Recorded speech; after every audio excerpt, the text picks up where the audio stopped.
Un te, ko varam redzēt, ir tā situācija. Pulkstens ir pirms 4, un jau stāv otrā josla ir nobloķējusi svarīgāko joslu, kas iet uz Jūrmalu, tāpēc, ka tā ir lielākā satiksme, un tāpēc ir svarīgākā plūsma. Un dēļ tā, kad krustojumā neizbrauc pietiekumi liels apjoms, tātad ir jau sastrēgums un vēl aiz manis. Tā kā ir līdz spicei, un jā, ja te uzbūvēja pa vairākiem miljoniem krustojumu, tad tas ir nepareizi izplānots. Un šeit ir, ņemot vērā, ka ir vieta atļauju, nekas netraucēja uztaisīt šo te joslu daudz tālāk. Kas te arī bija jādara.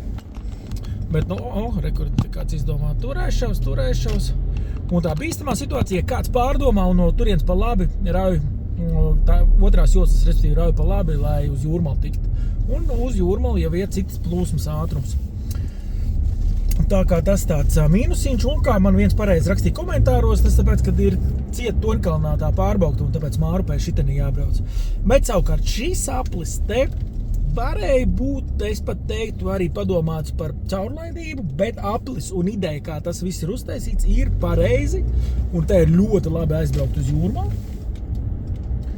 Kā arī šis te krustojums, kas mums ir nācis klāt, bet arī šeit jau pirms 4 ir sastrēgumi. Kaut kā ļoti lēni tie auto te brauc.